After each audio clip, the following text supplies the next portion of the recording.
सुहागरात में बीवी अपने हस्बैंड को अपने करीब क्यों नहीं आने देती थी? आखिर वो कौन सा राज अपने हस्बैंड से छुपा रही थी? मियां बीवी की सुहागरात थीं, दुल्हन सज धज के कमरे में बैठी हुई थी। हस्बैंड रात को 12 बजे दरवाजा खटखटाकर कमरे के अंदर दाखिल हुआ। कमरे के अंदर आते ही उसने देखा कि उसकी बीवी बेड पर बैठी हुई थी और अपने शौहर का इंतजार कर रही थी। हस्बैंड कमरे के अंदर जाकर अपनी बीवी की तरफ मोहब्बत भरी नजरों से देखता है। बीवी शर्माते हुए हस्बैंड के हाथों को चूमती है और अपनी बीवी की तरफ आगे बढ़ता है, लेकिन बीवी हस्बैंड से दूर चली जाती है। हस्बैंड को लगा शायद उसकी बीवी शर्म के मारे दूर जा रही है, इसलिए हस्बैंड को कुछ अजीब ना लगा। इसलिए उसने दोबारा अपनी बीवी की तरफ जाने की कोशिश की, लेकिन बीवी फिर से दूर भाग गई। ऐसा 3-4 मर्तबा हुआ कि जब भी हस्बैंड अपनी बीवी की तरफ जाने की कोशिश करता कि बीवी उससे जान छुड़ाकर दूर चली जाती। हस्बैंड को लगा शायद आज मेरी बीवी थक चुकी है, इसलिए इस तरह की हरकत कर रही है। इसलिए उसने अपनी बीवी से कहा, कोई बात नहीं, हम ये कल कर लेंगे, अभी के लिए तुम आराम से सो जाओ। ये कहकर दोनों मियां बीवी सो गए। दूसरे दिन सुबह प्यार मोहब्बत भरी बातों के साथ हस्बैंड ऑफिस चला गया।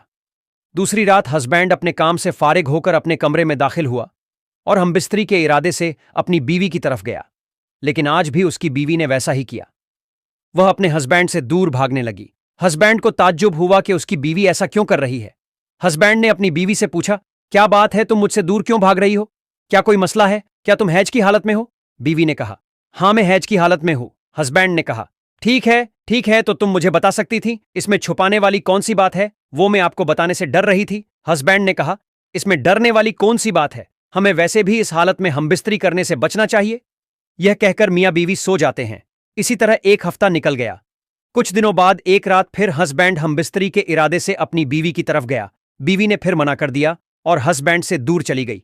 इस बार हस्बैंड जबरदस्ती करके अपनी बीवी के करीब गया तो वो अपनी बीवी के बारे में जानकर हैरान रह गया कि उसकी बीवी एक औरत नहीं बल्कि एक हिजड़ा था।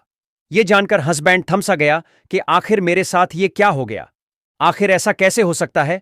और मेरी बीवी इतने दिनों से इसीलिए मुझे अपने करीब नहीं आने देती थी। उसे कुछ समझ नहीं आ रहा था कि वो क्या करे। हस्बैंड ने अपनी बीवी से कहा कि तुमने इस बारे में मुझे बताया क्यों नहीं? बीवी कुछ कहे बिना रोने लगी।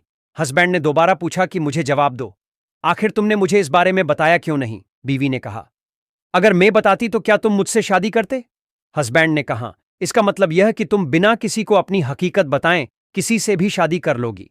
बीवी कुछ कहे बिना सिर्फ रोए जा रही थी। हस्बैंड कमरे के बाहर आकर अपना सर पकड़कर एक गहरी सोच में गुम हो गया। तो दोस्तों, औरत ने बिना अपनी हकीकत बताए और शौहर को धोखे में रखकर उसके साथ शादी करके सही किया या गलत? हमें कमेंट